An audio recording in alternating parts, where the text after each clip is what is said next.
there, how's it going? Back again with the Volvo. As you can see, there's some differences. First, I shaved. Second, there's a hole in my hood. I did that on purpose, just so you know.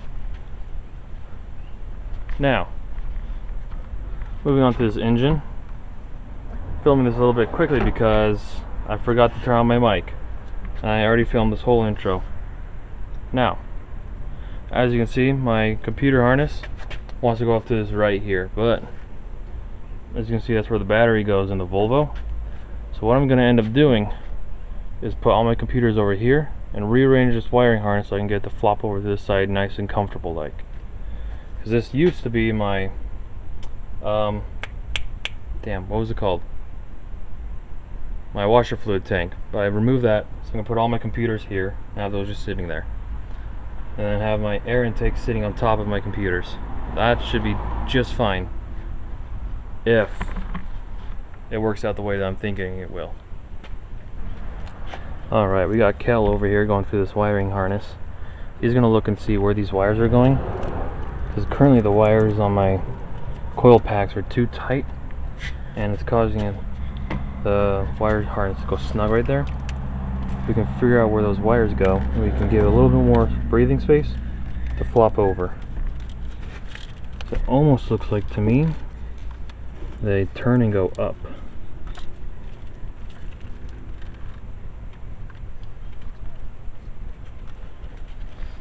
Anyways, Kel's gonna fight that for a minute. I'm gonna come over here and work on the shift linkage, and it might take a little bit of fabrication to get this to go in there.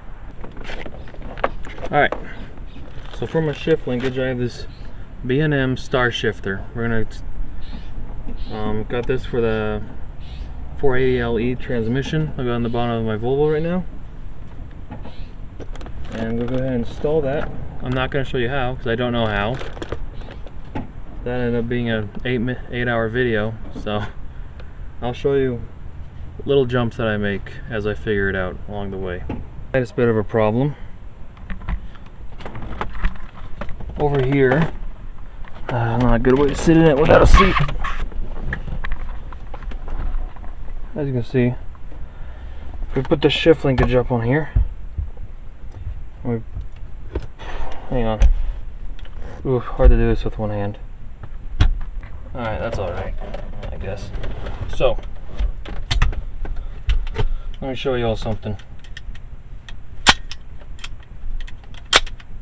This is in park. It's got to sit somewhere around here.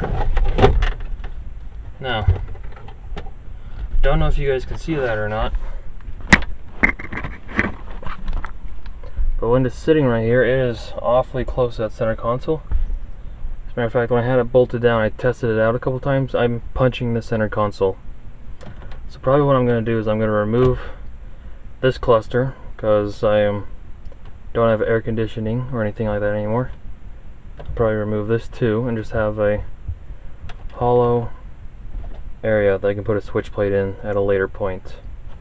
So I'm going to go ahead and do that, bolt this back down, and give that a good test drive. It's starting to get hot out, but a little bit of grit modified my center console. Now my fist should be able to go right through here when I'm trying to put it in park. I'll go ahead and install that, bolt down my shifter, and I'll show you guys what I did. Alright, Kel, how's it going over here? Good. I just wrapped all these, taped all this wiring harness together for the computer, nice and tight all together so you can work it out of the way and it'll sit nicely like that. Nice, and that just tucks nicely off to the left side. Well done, kid. That's exactly what I wanted. Whew. Sweet. Good work. I'm dripping. Yeah, same. It's getting hot out here, man. Alright. That is a shift linkage assembled, ready to install into the hole. Also, this here is a center console modified. Recesses much further in, and I'll be able to actually shift it all the way up into the park. Now it's a bit further back. All that's left really is to install it. However, The setup I originally had planned for putting the shifter in is a little bit weird, so I'm going to wait on that and see if I can fabricate something to just kind of help it bolt up a little bit better. Because right now, as it is, it's kind of sits a little bit funny on the tunnel. Now I'm going to go ahead and do something I've kind of wanted to do for a while. I'm going to start to put the front end of the car back together. I want to see it together. Plus, if I put the front end together, it kind of helps me gauge how to fit things. Plus, I think it's just going to look really cool. It's going to start coming together. It's going to be really exciting. I'm going to go ahead and do that now.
Bada bing, bada boom, it's back together. It's uglier than I remember. I'm going to leave the hood latch out for a second. That airplane is really low. I'm going to leave the hood latch out for a second, just so I can open and close the hood as I please. Looking in here though, I got plenty of space for my battery over there, and all my computers down in here. I can also take my radiator, just slide in right there, and then have these radiator mounts. I just bolt up right there and hold the radiator in place. More than likely they won't work again, so we'll figure something else out. But front end back on the car. Now, next we can either put the exhaust manifolds in, or we can start fabricating hood cowl. Hood cowl is going to take some time to fabricate. Plus it's getting really hot out. I'm kind of sick and tired of being out here. Alright, here's what's up. It is hot outside, so I'm going to take a wee bit of a break, come back when it cools down. First of all, clean this up a little bit. Come back when it's cooled down a little bit. first of all, add our B&M sticker to our window of parts. Alright, back at it again. Sun is starting to go down, starting to cool off. While I was out, I got some stuff. So, what we got here is some sheet metal, build a cowl, cover up that hood. Got some fuel lines, so we gotta move the fuel line away from the exhaust manifold. I got a bunch of self-tapping screws for use on the inside, putting that bracket together. Lot to do, sun's going down, so let's get to work.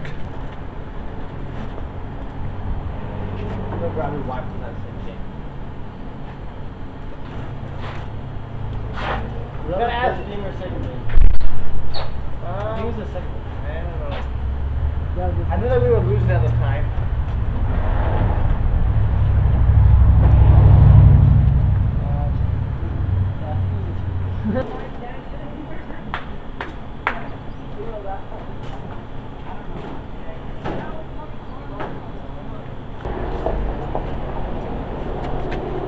That almost looks good.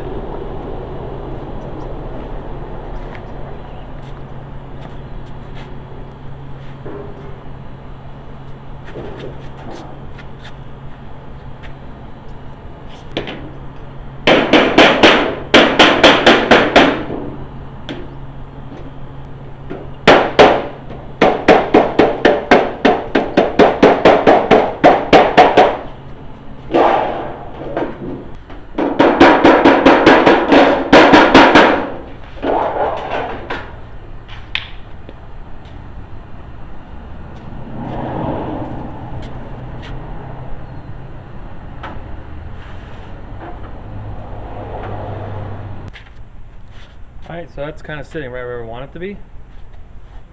And I think the next step is just to pull out the welder and just tack it down. Or, no, we gotta grind it all down, tack it, then put it on. There you go. Alright, real quick, I'm going to teach y'all how to calibrate a welding helmet. So, over here on the side, you can see it says set the grind. Right there. There you are. Now, the easiest way to calibrate it is what you're going to do. You're going to put it on, you're going to turn, you're going to look at the sun, and you're going to turn the knob till it doesn't hurt anymore. Right about there. And that's how you tune a welding helmet. You know, just a thought I had, would it look better like this?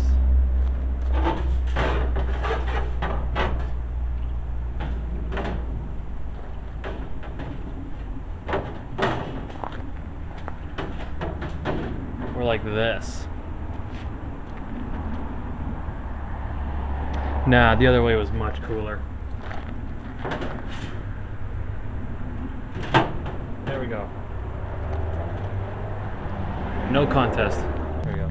Now, next big challenge, make sure this thing is perfectly centered.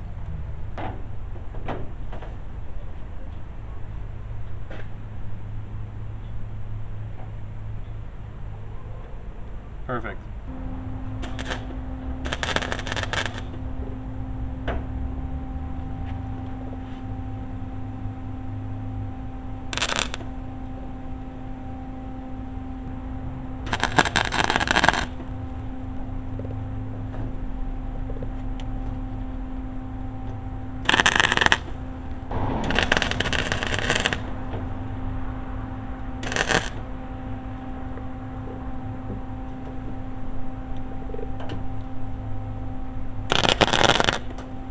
Now we gotta paint the cowl to keep it from rusting.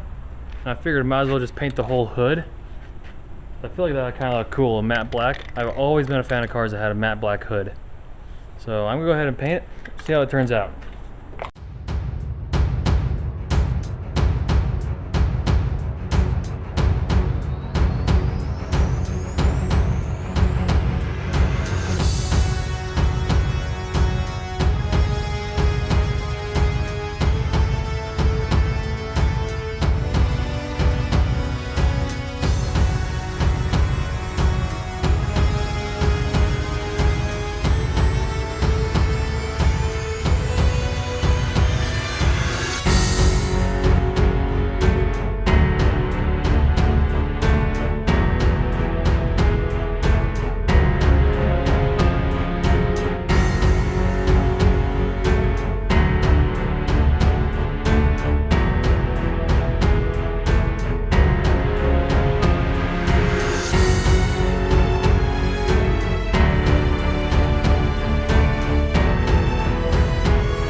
pretty dang good looking Volvo.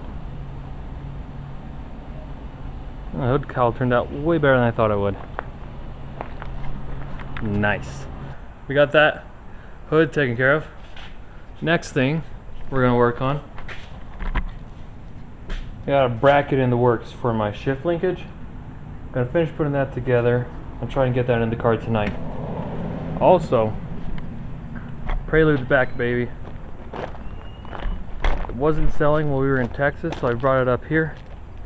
We're gonna keep working on that rear wheel, diagnosing a little bit more. It looks like it might be that driver's hub. Fortunately, the hub came with me when I bought the car, so it's just a matter of pulling off the bad one, putting on the new one, if it is bad, and then hopefully it'll sell. Alright, so bad news, my dudes. My brother took the drill down to the school, and which means can't make a bracket. Out of paint, so I can't make that. No one had 4-inch intercooler piping, so I can't make the intake, so that's out. I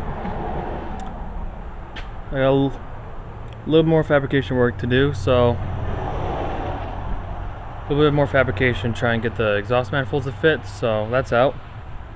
I gotta move the fuel line before I can put the exhaust manifolds in anyways. And I don't have a fuel line cutter, also out, so really I'm out of things to do. I guess next week I'll have to focus on collecting some more parts, seeing if I can get a fuel line cutter, borrow one at least, and then see where we go from there. So anyways, we got this mean little thing going. I'm super excited for it. What would be really cool,